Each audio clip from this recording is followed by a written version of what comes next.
My mom kidnapped my husband. After convincing everyone I was unstable, so I gathered evidence, exposed her lies, and served revenge, ice cold in front of the entire neighborhood. My first memory is when I was 9 years old and stole a cookie from the cookie jar. Because my mom got so mad that she not only dumped washing up liquid down my throat, but also made me vomit onto my bed sheets, the ones I wasn't allowed to clean until black mold started growing on them. And when I got older, she had a change of mind. She shifted away from the borderline torture techniques and began to scream at me for not being perfect. If she told me to tidy my room and I left a spot of dust, then she'd scream at me for being a filthy pig. If she saw a single grade of anything less than 105% on my report card because of extra credit, she would grab a match and light it right in front of me. And when this stopped making me cry, she would try to light my hair on fire with it for that extra pizzazz factor. But my favorite memory is when I moved out at 16 to live with my dad, because he was a fat fucker who couldn't do anything for himself. He couldn't even shower without heaving like it was a marathon race. He didn't even bother cleaning under all his folds, so he walked around smelling like sour cream and onion-flavored chips. He was quite literally a 500-pound spectacle, probably because he was constantly eating all the food in the house while forcing me to eat just one meal every 2 days. But still, his house was practically a holiday home compared to my mother, so I helped with whatever he needed, did all the cleaning, cooking, and even learned how to do his taxes. And he wasn't an insane perfectionist, so it didn't seem bad at all. But when I turned 18, he gave me the greatest gift of all. He committed self-unalive. I still remember the joy that ran through my body that day, knowing I'd get a whole house to myself. And I was in his will, so I received a sum of around $30,000. Paired with FAFSA, this was enough to fund my education. Fast forward to 6 years later. I recently became a qualified paralegal, with my first stable income and Toyota Corolla. I felt like I was on top of the world, and by this point, I had heard my mom was living with her friend or something. I wasn't sure of the details. I just knew she was out of my life, and that was enough for me. But when I was around 26, she came knocking on my door. She was in tears, and all of her belongings were in black bin bags. I just stared at her. Apparently, she really was living with her friend, but her friend had gotten so tired of her promising to be better, promising that she'd get a job. She told her if she didn't find a way to make money soon, she would kick her, my mom, out. And instead of my mom making the decision to finally be a somewhat productive member of society, she downloaded an online gambling app and put the entirety of the rest of her savings on red. Sigh. After that, her friend gave her a year to get her life together, and since she never did, now she needed somewhere to crash. I looked her up and down. I was 5'4", while she was 4'11". I looked into her beady, evil eyes, how scared of her I had once been, how my inner child craved love from her for almost my entire life before finally giving up. I wanted to grab the AK-47 from my bedroom and gum her down, but instead, I smiled and told her she was more than welcome to stay with me and husband. Under one condition, of course, she had to follow the house rules. She thanked me profusely, and I helped her move into the guest bedroom. The next morning, I woke her up at 4 a.m. with a megaphone. Wake up, wake up! She tried to wrap her pillow around her ears, but I threw it against the wall before beginning to recite the rules. 1. The toilet seat must be sat on and heated for me at 6 a.m., 12 p.m., and 6 p.m. If I find it cold, then she has to do her business in the front garden. 2. Wake up time is 4 a.m., sleep time is 7 p.m. If she is found awake during those hours, I will take away all her clothing for the week. 3. Water is only allowed to be drank every second day. 4. All chores must be done from 4 a.m. to 7 a.m. before me and my husband wake up. If they are not completed, I will do my business in her bedroom for the entire week, and she will have to clean it up every time. 5. There must be 2 meals a day cooked to my liking. If it is not done quietly enough, then her meal will consist of the stale bread me and my husband don't want. 6. I will read all her mail, texts, and emails. There must be at least one message sent a day describing what an amazing and beautiful daughter I am. 7. She must remind me each day about how sorry she is for her treatment of me, how I deserved better, and she deserves nothing. And of course, if she doesn't make herself scarce enough. AKA, if I feel like I'm sick of looking at her, I will drop her off at O Block with a packed lunch and water bottle, wearing the skimpiest outfit I can find. She said I was awful, that I was selfish, immature, and rude, but I didn't care. You see, these were the exact rules my mother plagued my entire childhood with, and for the first 2 days, she actually tried. I was honestly somewhat impressed with her efforts, until the third day came, and my husband never came home from work. I stared at her, while the weight of the deal I'd made began to sink in. I called his cell phone repeatedly, each unanswered ring increasing my anxiety. I called his office, his friends, even the hospitals. Nothing. When I finally confronted her, she was sitting in the living room, calmly flipping through a magazine as if nothing was wrong. The overhead light cast harsh shadows across her face, making her features look sharp and predatory. You won't get away with this, I said, my voice steadier than I felt. She laughed, the sound like glass breaking. I already have. Your husband was so easy to manipulate. All I had to do was tell him about your little GN collection, your obsessive rules, how you'd become just like me. Her laugh echoed in our living room, bouncing off the family photos that lined the walls, photos of Evan and me on our honeymoon in Maui, at his sister's wedding, building our first snowman together outside this very house. The GN collection she mentioned was a fabrication. I owned exactly one firearm, a small handgun Evan had insisted I keep for protection after a break-in at our neighbor's house last year. It stayed locked in a safe in our bedroom closet, untouched except for the one time Evan had taken me to a shooting range to learn how to use it properly. My stomach dropped. Had she poisoned Evan against me? Made him believe I was turning into her? He didn't believe you, I said, but doubt crept in. Had Evan seen the similarities between my rules for my mother and her rules for me? Had he been frightened by what he saw? Evan knew some of my history with my mother, the sanitized version I'd shared over late-night conversations early in our relationship, but I'd never told him everything. Never described the washing liquid burning my throat, or the matches singeing my hair, or the hunger pangs that kept me awake at night. I'd been too ashamed, too afraid he'd see me differently. Now I wondered if that silence had created the perfect gap for my mother to fill with her own twisted narrative. Didn't he? She smiled, her thin lips curling upward like a snake preparing to strike. Why do you think he was so eager to meet me alone that night? To hear my side of the story? Her smile was the same one she'd worn when I was a child, and she'd caught me in some minor transgression, a mixture of triumph and anticipation for the punishment to come. She sat with perfect posture in our armchair, her small feet barely touching the floor, hands folded primly in her lap. The magazine she'd been reading was one of Evan's automotive journals, open to an article about classic car restoration, his passion project for the vintage Mustang sitting in our garage. I felt sick. Had Evan gone willingly with her?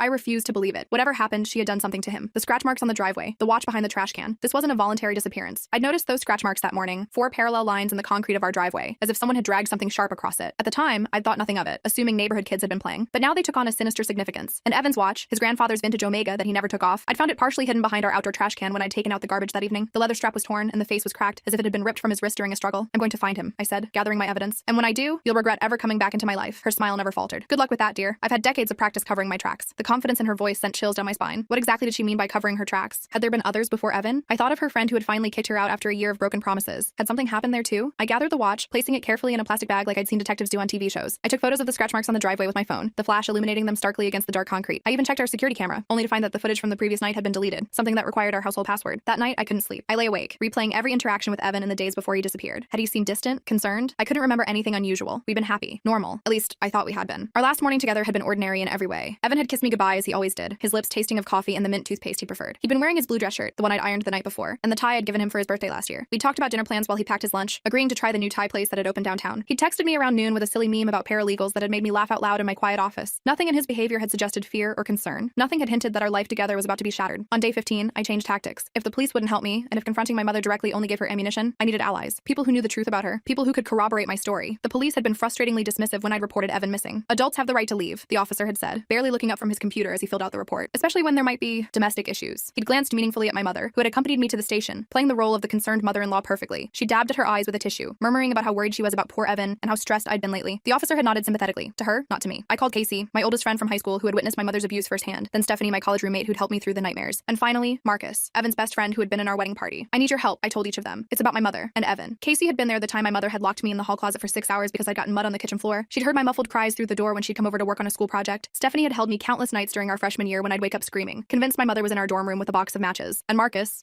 knew Evan better than anyone. They'd been friends since elementary school, had been roommates in college, had stood beside each other at their respective weddings. If anyone could help me figure out what had happened to Evan, it was these three people. They arrived that evening one by one, parking down the street as I'd instructed. I met them at the back door and led them to the basement, where I'd set up my laptop with all the evidence I'd gathered. Our basement was finished but rarely used, a relic from the previous owners who had envisioned it as a rec room. The walls were paneled in dark wood, and the carpet was a faded beige that had seen better days. I'd set up a card table in the center, surrounded by folding chairs borrowed from the garage. My laptop sat open, displaying a folder labeled evidence that contained photos, videos, and notes I'd compiled over the past 2 weeks. A corkboard leaned against the wall, covered with printouts, sticky notes, and red string connecting related items, a visual representation of my increasingly desperate investigation. Jesus, Marcus whispered as he watched the footage of my mother's late-night phone call, his broad shoulders tensing. You think she did something to Evan? The footage was grainy, captured by a nanny cam I'd hidden in a bookshelf after Evan disappeared. It showed my mother in our kitchen at 2 a.m., speaking intently into her cell phone, her voice too low to make out the words, but her body language animated and purposeful. At one point, she laughed, a chilling sound in the silent house, and nodded as if agreeing to something. The timestamp showed this was the night before Evan vanished. I know she did, I said, my voice hardening with certainty. Look at this. I showed them the journal entry, the credit card statement, the security footage from our neighbor's doorbell camera that caught a glimpse of my mother leading a stumbling figure to a car at 2 a.m. The journal entry was from my mother's personal diary, which I'd found hidden beneath the mattress in the guest room. Plan in motion, it read. He suspects nothing. Will be over soon. The credit card statement showed a purchase at a hardware store the day after she moved in. Items listed included duct tape, rope, and a prepaid cell phone. And the security footage, though blurry and distant, clearly showed 2 figures in our driveway in the middle of the night. One small and upright, my mother, the other larger and unsteady. Evan, moving toward a car I didn't recognize. Your mother was always a monster, Casey said, squeezing my hand, her green eyes filled with the same protective fury I remembered from high school. But this is beyond anything I imagined. Casey looked exactly as she had in high school, tall and athletic, with short blonde hair and intense green eyes that missed nothing. She'd been my defender then, the one person who would stand up to bullies on my behalf when I was too conditioned to submission to defend myself. She'd gone on to become a social worker, specializing in child abuse cases. The irony that she now sat in my basement, helping me deal with the same abuser all these years later, wasn't lost on either of us. We need to go to the police, Stephanie insisted, tucking her auburn hair behind her ear nervously. Stephanie was the cautious one of our group, always advocating for following proper channels and procedures. Her neat appearance, pressed slacks and a buttoned cardigan despite the late hour, reflected her orderly mind. As a high school counselor, she dealt with troubled teens daily, always finding the right balance between empathy and authority. But even her professional composure was shaken by what I'd shown them. I tried. They didn't take me seriously. And she's right. She's been documenting everything I've done since she moved in. The rules, the megaphone, everything. She'll make me look unstable. I showed them the notebook I'd found in her room, filled with detailed accounts of my abusive behavior since she'd arrived. Each entry was dated and timed, describing how I'd tortured her with early wake-up calls, restricted her water intake, and subjected her to humiliating rules. She'd even taken photos of herself looking exhausted and tearful, carefully staged to maximize sympathy from whoever saw them. It was a masterclass in manipulation, one I should have expected from someone who had spent decades perfecting her techniques. Then we need to make her confess, Marcus said, his jaw set, or find Evan ourselves. Marcus stood with his arms crossed, his 6 feet 2 inches frame seeming too large for our basement. His dark beard was neatly trimmed, but his eyes were bloodshot from lack of sleep. He'd been searching for Evan on his own, I realized, even before I called. The gold band on his left ring finger caught the light as he gestured toward the evidence board. His wife Tara had texted me daily since Evan's disappearance, offering help and support. Now I understood why. Marcus had suspected something was wrong all along. We formulated a plan, simple but potentially effective. My friends would stay hidden, and I would invite my mother to the living room for tea. One by one, they would emerge, confront her with what they knew about her past abuse, and ask about Evan. The pressure, the unexpected witnesses, might be enough to make her crack. We rehearsed our timing, our positions, our questions. Casey would emerge first from the kitchen, then Stephanie from the hallway, and finally Marcus from the study. Each would block a potential exit route while adding another layer of pressure. We agreed on a safe word, pineapple, that any of us could use if things seemed to be escalating dangerously. I set up my phone to record the entire conversation, hiding it beneath a stack of magazines on the coffee table. That evening, I called my mother into the living room, the scent of chamomile wafting through the air. I thought we could have tea, I said, my voice deliberately light. Talk about old times. The chamomile tea had been Stephanie's suggestion. It has calming properties, she'd explained. Might make her more receptive. I'd arranged cookies on a plate, store-bought shortbread that my mother had always preferred, and used our best china, the set that had belonged to my grandmother. The living room was warm and inviting, with soft lamplight casting a golden glow over the comfortable furniture. To anyone looking in from outside, it would have appeared to be a normal evening. A mother and daughter enjoying a quiet moment together. She looked suspicious but sat down, her small frame perched on the edge of the sofa like a bird ready to take flight. What's this about? She was wearing clothes I'd never seen before, a pale blue blouse and navy slacks that must have been new. Her hair was neatly styled and she wore makeup, something she hadn't bothered with since arriving. She'd prepared for this conversation, I realized, just as I had. The thought sent a chill through me despite the warm room. I've been thinking about the past, I said, pouring her a cup, the amber liquid steaming in the delicate china I'd inherited from my father, about about how things were when I was growing up. The teapot was heavy in my hands, and I had to concentrate to keep it steady as I poured. The china had been one of the few personal items my father had kept after divorcing my mother, a family heirloom he'd insisted on taking with him. After his death, I'd found it carefully wrapped in tissue paper and stored in a box labeled for Mira in his messy handwriting. Using it now, with her, felt both wrong and right. A reclaiming of something that connected me to him rather than her. She stiffened. Ancient history. Her fingers twitched slightly as she reached for her cup, the only outward sign of her discomfort. Her nails were perfectly manicured. Another new development since she'd arrived. I wondered if she'd been preparing for this confrontation all along, or if she had other plans that required her to look presentable. Is it? Casey stepped into the living room, making my mother jump. Hello, Mrs. Adams. Remember me? I was there when you locked your daughter in the closet for getting an A- on her math test. Casey moved with the confident stride of someone who confronted abusers professionally. She positioned herself by the doorway to the kitchen, effectively blocking that exit. My mother's tea sloshed over the rim of her cup as she startled, leaving a small brown stain on her new blouse. My mother's face drained of color. What is this? For a moment, she looked her age. The carefully applied makeup couldn't hide the deep lines around her mouth and eyes, the thin skin of her neck, the age spots on her hands. Fear made her look older, smaller, more vulnerable. But I reminded myself that this was all part of her act. She was never more dangerous than when she appeared weakest. Just a reunion, Stephanie said, entering from the kitchen. I remember driving Mira to therapy after she had nightmares about you trying to set her hair on fire. Stephanie stood tall and professional, her counselor's demeanor in full effect. She carried a folder, empty, but my mother didn't know that, and wore an expression of clinical concern. She positioned herself near the hallway that led to the bedrooms, cutting off another escape route. You have no right, my mother began, but Marcus cut her off as he emerged from the hallway. Where's Evan? He asked, his voice cold. What did you do to my best friend? Marcus was the most intimidating of the three, tall and broad-shouldered, with a deep voice that carried authority. He stood with his arms crossed, his stance wide, taking up space in a way that made the room feel suddenly smaller. My mother's eyes darted to him, then to the front door, her last remaining exit, only to find it blocked by his imposing figure. My mother's eyes darted between them, calculating. For a moment, I thought our plan was working. She looked cornered, frightened, then she laughed. It wasn't her usual laugh, the sharp, glass-breaking sound I'd grown to dread. This was different, lower, more controlled, almost amused. It was the laugh of someone who had just realized they held a winning hand in a game their opponent thought they were losing. How dramatic, she said, setting down her teacup with a steady hand. Bringing in your little friends to intimidate an old woman. Is this how you treat all your guests, Mira? Or just your mother? The tremor in her hands was gone now. She sat back on the sofa, suddenly at ease, crossing her legs and smoothing her slacks with a practiced gesture. The frightened, cornered look had vanished, replaced by something more calculating, more confident. She'd assessed the situation and decided it posed no real threat to her. We know what you did, I said, to me as a child, and now to Evan. My voice sounded thin and young to my own ears, lacking the strength I'd hoped to project. The familiar pattern was reasserting itself, her confidence growing as mine diminished. I gripped the arm of my chair, feeling the rough texture of the fabric against my palm, using the sensation to ground myself in the present rather than slipping back into childhood patterns of submission. You don't know anything, she snapped, standing up, and neither do your friends. They only heard your side of the story. The poor, abused daughter. Never the struggling single mother doing her best with a difficult child. She stood with perfect posture, suddenly seeming taller than her 4 feet 11 inches frame. Her voice took on the reasonable, slightly martyred tone she had always used with teachers, doctors, and social workers, the voice that had convinced so many professionals that I was the problem, not her. It was chilling how easily she slipped back into this role, how convincing she could sound even now. Mrs. Adams, Marcus said, stepping forward. Evan is missing. His watch was found in the garage. His credit card was used by you. These aren't stories. These are facts. Marcus held up his phone, displaying the credit card statement I'd shown them earlier. The screen's blue light illuminated his serious expression as he scrolled through the evidence we'd gathered. His voice remained steady and authoritative, cutting through my mother's performance with simple, undeniable facts. For a split second, something flickered across my mother's face. Fear? Guilt? But it was gone so quickly I might have imagined it. I'm tired, she announced. I'm going to bed, and when I wake up, I expect these people to be gone from my daughter's house. She brushed an invisible piece of lint from her sleeve, her movements deliberate and unhurried. The momentary crack in her facade had been sealed, plastered over with the same impenetrable confidence she'd always projected. She stood and straightened her blouse, adjusting the small pearl earrings I hadn't noticed earlier. She walked out, head high, leaving us staring after her. That didn't work, Casey said, deflated. Casey slumped into the chair my mother had vacated, running a hand through her short blonde hair in frustration. The confidence she displayed earlier had diminished, replaced by the same helpless anger I remembered from our high school days when she tried and failed to get authorities to take my situation seriously. No, I agreed. But did you see her face when Marcus mentioned the evidence? She's worried. I picked up my mother's abandoned teacup, noticing that she'd barely touched the liquid. The cookies remained untouched on their plate, perfectly arranged just as I'd left them. Even in this small detail, she denied me the satisfaction of accepting what I'd offered. Not worried enough, Stephanie said. Stephanie paced the living room, her practical low heels making soft thuds on the carpet. Her professional composure had slipped, revealing the worried friend beneath. She chewed her lower lip, a habit from college I hadn't seen in years, as she considered our failed plan. We need to follow her, Marcus suggested. She might lead us to Evan. Marcus was already checking his watch, calculating. His practical nature, the same quality that made him an excellent project manager at his engineering firm, was kicking in. Where our emotional appeal had failed, he was ready to shift to logistics and surveillance. That night, we took shifts watching the house. Casey took first watch, then Stephanie, then Marcus. I tried to sleep but couldn't, my mind racing with images of Evan in danger. I lay in our bed, the bed Evan and I had shared for 5 years, staring at the ceiling fan slowly rotating above me. The sheets still smelled faintly of his cologne, a woodsy scent I teased him about when we first met but had grown to love. The house creaked and settled around me, ordinary sounds that now seemed ominous. Every few minutes, I checked my phone for updates from whoever was on watch, the screen's harsh light momentarily blinding me in the darkness. Around 1:30 a.m., my phone buzzed with a text from Marcus. She's on the move. I threw on clothes and crept downstairs. Marcus was by the front window peering through the blinds. She just left, he whispered, walking, not driving. I pulled on a dark hoodie over my t-shirt and jeans, slipping my feet into sneakers without bothering with socks. My hair was a mess, but I didn't take time to brush it, just pulled it back into a hasty ponytail. Marcus was dressed entirely in black, looking more like a special ops agent than an engineer. He handed me a small flashlight, the beam already adjusted to its dimmest setting. Let's go, I said, grabbing my car keys, the metal cold against my palm. The night air was cool against my face as we stepped outside, carrying the scent of someone's fireplace and the jasmine that grew along our fence. The street was quiet, most houses dark except for porch lights and the occasional blue flicker of a television through curtained windows. My mother was already halfway down the block, a small figure moving purposefully through pools of streetlight and shadow. We followed at a distance, keeping to the shadows. My mother moved with purpose, checking over her shoulder occasionally but never spotting us. She walked for nearly 20 minutes, finally stopping at a 24-hour convenience store, its fluorescent lights casting an eerie glow on the empty parking lot. The convenience store was one I passed daily on my way to work but rarely entered. A small, somewhat dingy place that sold overpriced groceries and lottery tickets. Its harsh lighting spilled onto the cracked asphalt of the parking lot, creating sharp contrast between light and shadow. A single car was parked parked near the entrance, probably belonging to the board cashier visible through the large front windows. My mother didn't approach the store's entrance, but instead skirted around the edge of the property. "Is this it?" Marcus whispered as we watched from across the street. "A snack run?" We crouched behind a parked car, its metal still warm from the day's heat. Marcus's breath was steady beside me, his training as a former college athlete evident in his controlled movements and measured breathing. My own heart pounded so loudly I was sure it must be audible. Each hit a painful thud against my ribs, but my mother didn't go inside. Instead, she walked around to the back of the building where a row of payphones stood, relics from another era that somehow still existed. "She's making a call," I said, straining to see. "That's why her phone never showed any suspicious calls. She's using payphones." The payphones were ancient. 3 metal booths lined up against the back wall of the store, partially illuminated by a flickering security light. I hadn't even realized they still worked in this age of cell phones. My mother stood at the middle one, her back to us, one hand pressed against her ear while the other gesticulated emphatically. Her small figure cast a long shadow across the cracked concrete. We were too far away to hear, but I could see her gesturing angrily, her free hand cutting through the air. The call lasted less than 2 minutes. Then she hung up and started walking again, this time in a different direction. She slammed the receiver down with such force that we could hear the plastic crack even from our hiding place. Then she stood for a moment, perfectly still, as if gathering herself. When she began walking again, her pace was faster, more determined, her shoulders set in a rigid line I recognized from childhood, the posture that meant she had made a decision and nothing would deter her. We followed her for another 10 minutes until she reached a small self-storage facility, the kind with roll-up metal doors and minimal security. She punched a code into the keypad at the entrance and slipped inside. The storage facility was surrounded by a chain-link fence topped with barbed wire, its entrance illuminated by a single security light that cast more shadows than it dispelled. The sign above the gate, "Secure Store 24/7 Access," was missing several letters, the remaining ones glowing dimly in faded neon. Beyond the gate, rows of identical metal doors stretched into the darkness, their padlocks glinting occasionally when caught by the light. "We need to get in there," I said, my heart racing. "The gate needs a code," Marcus pointed out. I tugged at the gate experimentally, the metal cold and unyielding against my fingers. The keypad glowed green in the darkness, waiting for the 4-digit code that would grant access. I tried my birthday again, 1493, but the light remained stubbornly red. My mother had used a different code here. I studied the facility. The fence was about 8 feet high, topped with barbed wire, but at one corner, a large dumpster stood against the fence. "There," I said, pointing. "We can climb on that and get over." The dumpster was overflowing with cardboard boxes and construction debris, creating an unintentional staircase that reached almost to the top of the fence. The smell of rotting garbage and wet cardboard wafted toward us as we approached, making my stomach turn. A rat scurried away from the base of the dumpster as we drew near, its eyes reflecting the dim light before it disappeared into the darkness. We made our way around the block, approaching the dumpster from the back alley. Marcus gave me a boost, and I scrambled onto the dumpster, then carefully maneuvered over the fence, avoiding the barbed wire. Marcus followed, his height making it easier for him. The metal of the dumpster was slick with dew, making it treacherous to climb. I slipped once, scraping my palm on the rough edge, feeling the sharp sting and the warm trickle of blood. The fence swayed slightly under my weight as I balanced at the top, carefully swinging my legs over to avoid the barbed wire. The drop to the other side was longer than I expected, and I landed awkwardly, twisting my ankle slightly. Marcus landed beside me with more grace, immediately pulling me into the shadow of the nearest storage unit. Inside, we crouched low, moving between the rows of storage units. The facility was dark, with only a few security lights casting long shadows. "Which one is she in?" Marcus whispered. The storage units stretched in identical rows, their metal doors reflecting the minimal light. Numbers were painted on each door: 100, 101, 102, continuing down the row. We moved cautiously, our footsteps sounding unnaturally loud on the concrete despite our efforts to be silent. The air smelled of dust and metal and something else, a faint chemical odor I couldn't identify. I didn't know, but then I saw a faint light spilling from under one of the doors about halfway down the row. We crept closer, staying in the shadows. Through a small gap between the door and the ground, I could see movement. My mother's shoes pacing back and forth, then another pair of shoes, men's shoes, not moving. "Evan," I breathed, my heart pounding against my ribs. The light was dim, probably from a battery-powered lantern or flashlight, but it was enough to see the shoes clearly. My mother wore her practical walking shoes, the ones she'd arrived in. The men's shoes were brown leather Oxfords, Evan's favorite pair, the ones he wore to important meetings. They were scuffed now, the polish dulled, but unmistakably his. They remained stationary while my mother's moved around them, her small feet taking quick, agitated steps. We needed to see inside. The units on either side were dark and locked, but the one directly across had its padlock hanging open. "In here," I whispered, pulling Marcus into the unlocked unit. The unlocked unit's door rolled up with a soft rumble that seemed deafening in the quiet facility. We froze, waiting to see if the sound had alerted my mother, but the movement of feet continued uninterrupted in the unit across the way. Relieved, we slipped inside, carefully lowering the door behind us until only a small gap remained at the bottom for light and air. It was empty except for some broken furniture and old boxes, but most importantly, it had a small vent near the ceiling that looked into the adjacent units. Marcus gave me a boost, and I peered through the vent into my mother's unit, the smell of dust and mildew filling my nostrils. The vent was covered with a metal grate, but several of the slats were bent or missing, creating gaps large enough to see through. The metal was cold against my face as I pressed close, straining to see into the dimly lit unit across the narrow corridor. Dust tickled my nose, and I had to fight the urge to sneeze as I positioned my eye at the largest opening. What I saw made my blood run cold. Evan was there, sitting on a folding chair, his hands bound behind him. He looked thin and exhausted, with several days' growth of beard, but he was alive. My mother stood in front of him, speaking in low, angry tones I couldn't quite make out. Evan's usually immaculate appearance was gone. His clothes were wrinkled and stained, his hair matted on one side as if he'd been sleeping on a hard surface. His face was gaunt, with dark circles under his eyes and a cut on his cheekbone that had scabbed over, but his eyes were alert, following my mother's movements with wary attention. The storage unit itself was mostly empty except for the chair Evan sat on, a small table with the lantern, and what looked like a sleeping bag rolled up in one corner. I shifted, trying to hear better, and my foot slipped. I grabbed the wall to steady myself, but my hand hit one of the boxes, sending it crashing to the floor. The sound echoed through the quiet facility. The box contained what felt like books or photo albums, heavy objects that made a substantial thud when they hit the concrete floor. The sound seemed to bounce off every metal door, amplified in the quiet night. I froze, my body rigid with fear, as Marcus quickly lowered me from my perch. My mother stopped talking mid-sentence. "What was that?" I heard her say clearly. Her voice carried easily through the thin walls of the storage units, sharp with suspicion and alarm. There was a moment of complete silence, as if the entire facility was holding its breath along with us. "Stay here," my mother's voice commanded. "Make a sound, and I'll make sure she suffers before she dies." The casual cruelty in her voice was familiar, the same tone she'd used when threatening me as a child, but hearing her threaten to kill me as an adult sent ice through my veins. This wasn't just about control anymore. This was about elimination. Footsteps approached our hiding place. The door to our unit creaked open. Light spilled in as my mother peered inside, a flashlight in her hand. We had hidden behind a stack of boxes, and for a heart-stopping moment, the beam of light passed right over our hiding spot. The flashlight beam swept across the unit methodically, illuminating dust motes floating in the air and the decrepit furniture pushed against the walls. I could see my mother's small feet from our hiding place, her sensible shoes now dusty from the storage facility floor. She took 2 steps into the unit, the flashlight beam bouncing as she moved. Marcus and I pressed ourselves against the wall, hardly daring to breathe, as the light came closer to our hiding spot. spot. But she didn't see us. After what felt like an eternity, she closed the door again. Just some rats, I heard her say as she returned to her unit. Her footsteps receded, followed by the sound of her storage unit door rolling open and then closed again. The metallic click of the padlock engaging seemed unnaturally loud in the silence that followed. Marcus and I remained frozen in our hiding place, waiting to be certain she wasn't coming back. We waited, hardly daring to breathe, until we heard her unit door roll shut and the padlock click into place. Then we crept out and back to the fence. "We need to call the police now," Marcus said once we were safely back on the street. "We have proof. We saw him." We had made our way back over the fence the same way we'd entered, though the return journey seemed more difficult. My muscles ached from tension, and my scraped palms stung as I gripped the metal fence. Once back on the street, we moved quickly away from the storage facility, not slowing until we were several blocks distant. Marcus pulled out his phone, his finger hovering over the emergency call button. "And tell them what?" I asked. "That we broke into a storage facility and peeped through a vent? She'll be gone with him before they even get a warrant." The frustration in my voice was palpable. We had found Evan, alive, thank God, but we were still trapped in the same impossible situation. My mother was too clever, too prepared. She had contingency plans for her contingency plans, and she had already poisoned the well with the police, making me appear unstable and vindictive. Then what do we do? I thought of Evan, bound and helpless, of my mother, threatening to make me suffer before killing me. The familiar cold fear I'd lived with as a child washed over me, but this time it was followed by something else. Resolve. Standing under the harsh glow of a streetlight, I felt something shift inside me. The paralyzing fear that had been my constant companion since childhood receded, replaced by a clarity I'd never experienced before. My mother had taken so much from me, my childhood, my sense of safety, nearly my sanity. I would not let her take Evan too. "We get him out ourselves," I said. "Tonight." The words hung in the night air between us, simple but profound. Not a plea for help, not a desperate hope, but a statement of intent, a decision. Marcus studied my face for a long moment, then nodded once firmly. He understood. This was no longer about following rules or proper procedures. This was about survival. We returned to the house and woke Casey and Stephanie. I explained what we'd seen and what we needed to do. "This is insane," Stephanie said. "We should call the police." Stephanie sat at my kitchen table, her hands wrapped around a mug of coffee she'd made but wasn't drinking. Her professional demeanor had completely dissolved, replaced by genuine fear. The kitchen clock showed 3:15 a.m. and the harsh overhead light emphasized the exhaustion on all our faces. "And risk her hurting Evan? Or disappearing with him?" I shook my head. "We know where he is now. We can get him out." I paced the kitchen as I spoke, unable to remain still. The adrenaline from our discovery still coursed through my system, making my movements jerky and my thoughts race. On the counter lay the items we'd gathered: flashlights, a first aid kit, bolt cutters Marcus had found in our garage, and the car keys to Casey's SUV, which we decided would be best for transporting Evan if he was injured. "How?" Casey asked. I laid out my plan. It was risky, but it could work. We would wait until my mother left for her usual 4 a.m. chore time. Then, while she was busy in the house, the four of us would go to the storage facility, break into the unit, and rescue Evan. The plan was simple by necessity. We had limited time and resources. Casey would drive, with Stephanie navigating. Marcus and I would handle the actual break-in, using the bolt cutters on the padlock. We'd bring water and energy bars for Evan, plus a blanket in case he was cold or in shock. The first aid kit contained basic supplies that might be needed if he was injured beyond what we'd seen. "What about your mother?" Marcus asked. "She'll know it was you." Marcus leaned against the kitchen counter, his arms crossed over his chest, his expression serious. He changed into dark clothes again, practical for our mission but also somewhat intimidating. His question cut to the heart of our dilemma. Even if we rescued Evan tonight, my mother would still be a threat. "Let her," I said, my voice hard. "Once Evan is safe, we'll have all the evidence we need to put her away for good." I met each of their gazes in turn, letting them see my determination. This wasn't just about rescuing Evan anymore. It was about ending my mother's hold over me once and for all, about finally standing up to the monster who had terrorized my childhood and now threatened my adult life, about reclaiming my power. We waited, tense and silent as the hours crept by. At 3:55 a.m., right on schedule, my mother's door opened. I watched through the hidden camera as she made her way to the kitchen to begin her morning chores, her movements mechanical and precise. The hidden camera, a small device disguised as a smoke detector, showed my mother in her robe and slippers, her hair neatly braided for sleep. She moved with the efficiency of someone who had been following the same routine for days, heading straight to the kitchen where she would begin preparing breakfast and cleaning. She seemed completely unaware that anything was amiss, that her captive had been discovered, that her carefully constructed plan was about to unravel. "Now," I whispered to my friends who were waiting by the back door. We slipped out into the pre-dawn darkness and piled into Marcus's car, which we'd parked around the corner. We moved silently through the dewy grass of the backyard, staying close to the fence where shadows were deepest. Casey led the way, her athletic grace making her movements nearly soundless. Stephanie followed, then me, with Marcus bringing up the rear, constantly checking behind us to ensure my mother hadn't spotted our escape. The night air was cool and damp, carrying the scent of wet grass and distant rain. The streets were empty as we drove to the storage facility, the same code box glowing green at the entrance. "We need that code," Casey said. Casey had parked the SUV a block away from the storage facility, its dark blue color blending into the pre-dawn shadows. We approached on foot, moving quickly but cautiously, alert for any sign of my mother or her mysterious male accomplice. The storage facility looked exactly as it had hours earlier, quiet, dimly lit, surrounded by its chain-link fence topped with barbed wire. I remembered watching my mother punch it in. "I think it's 1437, I said, uncertain. "Or maybe 1473. I closed my eyes, trying to visualize my mother's fingers on the keypad. The memory was blurry. I'd been focused on her face, not her hands, when we followed her earlier, but I'd glimpsed the movement, 4 quick taps in a pattern that seemed familiar somehow. Marcus tried the first combination. Nothing. He tried the second. The light turned green, and the gate began to slide open. "How did you know?" Stephanie asked as we drove in. "It's my birthday," I said grimly. January 4th, 1993. The realization sent a chill through me. Even in this, her secret storage unit where she kept my husband captive, she couldn't help but use a number connected to me. It was a twisted kind of possessiveness, a way of marking everything in her life with my existence. The gate slid open with a mechanical hum, revealing the rows of identical storage units stretching into the darkness. We parked near the unit and approached cautiously. The padlock was sturdy. We'd need bolt cutters or a key. "Check under the mat," Casey suggested. People always hide keys there. Casey's suggestion seemed absurd in the context. This wasn't a suburban home, but a secure storage facility. Yet there was indeed a small rubber mat in front of the unit, the kind used to wipe feet before entering. It seemed out of place among the industrial surroundings, a domestic touch that felt jarring. "This isn't a suburban home," I started to say, but Marcus was already lifting the small rubber mat in front of the unit. Underneath was a key. "Unbelievable," he muttered, picking it up. The key was attached to a small plastic tag with the unit number written in my mother's neat handwriting. It was so obvious, so careless, that it momentarily stunned us all. After all her careful planning, all her manipulations, she had resorted to the most basic hiding place imaginable. Perhaps she'd never expected anyone to track her to this location, or perhaps, more chillingly, she hadn't planned on needing to return many more times. The lock opened with a click that seemed impossibly loud in the quiet facility. Marcus and I rolled up the door while Casey and Stephanie kept watch. Evan was still there, slumped in the chair, his eyes closed. For a terrible moment, I thought we were too late, and his chest rose and fell with a shallow breath. The storage unit was dimly lit by a battery-powered lantern placed on a small folding table. The space was mostly empty except for Evan's chair, the table, and a sleeping bag rolled up in one corner. The air inside was stale and carried a faint chemical smell. Chloroform, I realized with a sick feeling. The walls were bare metal, and the concrete floor was stained in places with substances I didn't want to identify. Evan, I whispered, rushing to him. Evan, it's me. His eyes fluttered open, unfocused at first, then widening with recognition. Mira? His voice was a hoarse croak. His skin was clammy under my touch, his usually healthy complexion now pale and waxy. His wrists were raw where the ropes had chafed them. Dried blood crusted around the edges of the wounds. His clothes, the same ones he'd been wearing when he disappeared, were wrinkled and stained with sweat and what looked like food spills. But his eyes, when they focused on me, were clear and alert, filling with a mixture of relief and disbelief. We're getting you out of here, I said, working at the ropes binding his wrists while Marcus cut the ones around his ankles. Your mother, he mumbled. She said you sent her, that you wanted to teach me a lesson. His words sent a fresh wave of rage through me.